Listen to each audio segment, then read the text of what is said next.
والعاقبۃ للمتقین والسلام علی رسولہ الکریم اما بعد فاعوذ باللہ من الشیطان الرجیم بسم اللہ الرحمن الرحیم پڑھی الصلاۃ والسلام علیکہ یا سیدی یا رسول اللہ الصلاۃ والسلام علیکہ یا سیدی یا رسول اللہ الصلاۃ والسلام علیکہ یا سیدی یا حبیب اللہ الصلاۃ والسلام علیکہ یا سیدی یا حبیب اللہ الصلاۃ والسلام علیکہ یا سیدی یا رحمۃ للعالمین الصلاۃ والسلام علیکہ یا سیدی یا رحمۃ للعالمین وعلی آلک واصحابک یا سیدی یا خاتم النبیین وعلی آلک واصحابک یا سیدی یا خاتم النبیین۔ فضائل میں آج میں قرآن کریم فرقان حمید سورہ رات کی آیت نمبر 4، 5، 6 کا ترجمہ تفسیر بیان کروں گا۔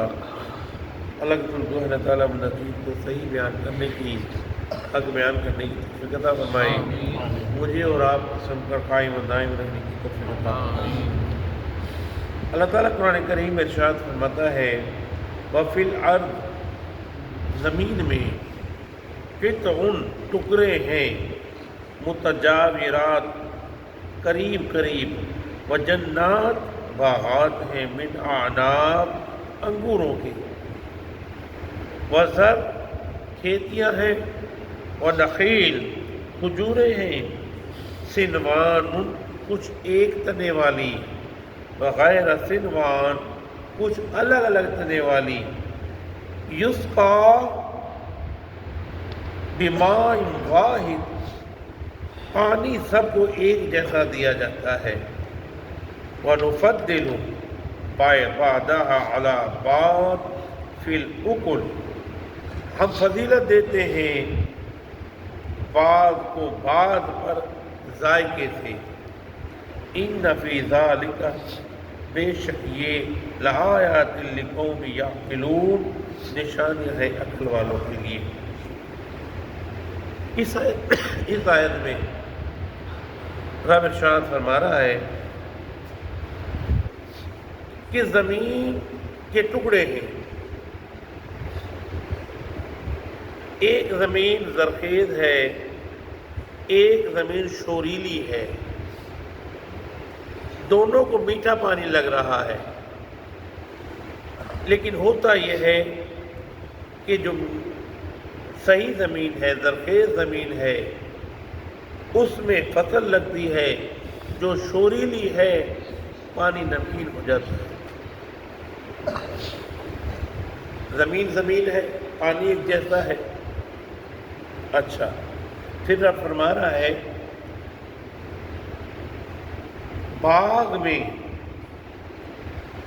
وہی پانی انگور کو لگتا ہے، اس کا ذائقہ کچھ اور ہے، کھیت میں لگتا ہے تو اس کی فصلیں کچھ اور ہیں، کھجور میں لگتا ہے، ایک کھجور چھوٹی ہے، ایک کھجور بڑی ہے، ایک موٹی ہے، ایک کا ذائقہ الگ ہے، ایک کا ذائقہ الگ ہے، تو رب فرما رہا ہے یسقا بما واحد، پانی تو ایک ہی لگ رہا ہے، وہ مختلف پانی تو نہیں ہے، پانی وہی ہے، لیکن ذائقے الگ ہے، ذائقے الگ ہے۔ اور پھر یہ فرمایا کہ ہم نے ایک کو دوسرے پر فضیلت دی ہے۔ آپ انگور کھا کے دیکھیں، آپ کہو کہ انگور کا ذائقہ اور کھجور کا ذائقہ برابر ہو جائے، نہیں ہو سکتا، اس کو اس پر فضیلت ہے۔ اگر کوئی کہے کیلے کو انار پر فضیلت ہے، نہیں، اس کو الگ ذائقہ ہے، اس کا الگ ذائقہ ہے۔ اسی طرح سبزیوں کا حساب ہے، اسی طرح گندم کا حساب ہے، اسی طرح ہر چیز کا ہے۔ پھر اس میں یہ درس دیا جا رہا ہے، اے بندے، ایک باپ ہے، اس کے 6 لڑکے، 5 4 باپ وہی ہے، لیکن ایک کی فطرت کچھ اور ہے، ایک کی فطرت کچھ اور ہے، ایک کی فطرت کچھ اور ہے، چوتھے کی فطرت کچھ اور ہے۔ ایک کو اللہ نے عادت کا ایسا اچھا بنایا کہ لوگ اس کی تعریف کرتے ہیں، ایک میں وہ عادت نہیں ہے۔ ایک جو ہے متقی پرہیزگار ہے، ایک جو ہے موالی ہے، باپ وہی ہے، باپ وہی ہے، جڑ وہی ہے، جڑ وہی ہے۔ اللہ نے ہر درخت کو مختلف جڑوں سے بنایا، اسی طرح ہر انسان کو اللہ نے مختلف حساب سے بنایا۔ پھر یہ فرمایا اب بھی کوئی چیز باقی رہ گئی ہے انسان تیرے لیے، تو ابھی بھی غور و فکر نہیں کرتا؟ کیا ابھی بھی تو نہیں سوچتا؟ وَإِن تَعْجَبْ فَعْجَبٌ قَوْلُهُمْ أَإِذَا كُنَّا تُرَابًا، اگر تو حیران ہوتا ہے، حیرت انگیز، فَعْجَبًا قَوْلُهُمْ، ان کا قول، أَإِذَا كُنَّا، کیا جب ہم ہو جائیں گے ترابا، مٹی، وَإِنَّا لَفِي خَلْقٍ جَدِيدٍ، کیا حیران ہوتا ہے کہ یہ قول بھی ہے کہ ہم مر کر مٹی ہو جائیں گے پھر دوبارہ زندہ کیا جائے گا، خلقاً جدید۔ اولئک الذین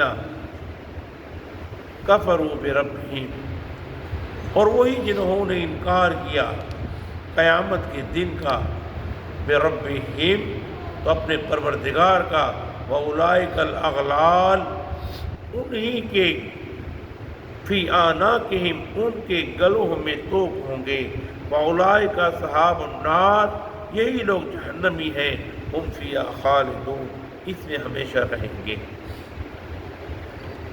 آگے ارشاد فرمایا وَيَسْتَعْجِلُونَكَ بِالسَّيِّئَةِ قَبْلَ الْحَسَنَةِ، یستعجلونک، تیزی سے مطالبہ کرتے ہیں آپ سے برائی کا،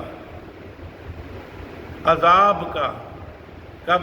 قبل الحسنہ، نیکی سے پہلے، وقد خلت من قبلہم المثلۃ، کیا اس سے پہلے ان کو یاد نہیں کہ جنہوں نے مطالبہ کیا تھا عذاب کا، کب آئے گا عذاب؟ جب عذاب آیا تو رب نے ان کے نام و نشان کو مٹا دیا۔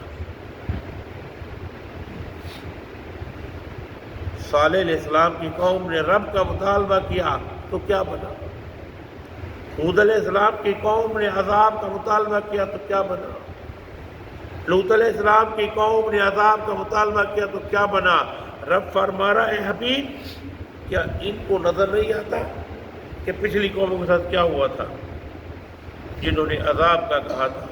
وَإِنَّ رَبَّكَ لَذُو مَغْفِرَةٍ، بلا شبہ آپ کا رب بہت بخشنے والا، للناس، لوگوں کے لیے، علی ظلمہم، ان کے ظلموں کے باوجود۔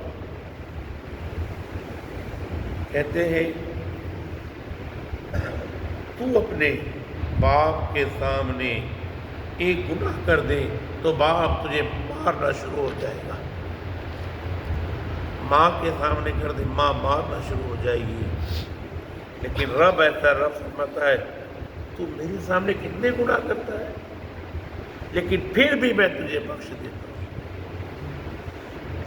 پھر بھی میں تجھے معاف کرنے والا ہوں۔ اب تو گناہ کون سے کرتا ہے؟ کبھی تو آنکھ کا گناہ کرتا ہے، کبھی تو دل کا گناہ کرتا ہے، کبھی تو زبان کا گناہ کرتا ہے، چھپ کے کرتا ہے۔ کس سے چھپتا ہے؟ میں تو دیکھتا ہوں تجھے، مجھ سے کوئی چیز چھپی ہوئی نہیں۔ وَإِنَّ رَبَّكَ لَشَدِيدُ الْعِقَابِ، بے شک آپ کا رب جو ہے سخت عذاب دے گا ظالم کو اس کی زیادتی کے وقت۔ اللہ عطا فرمائے۔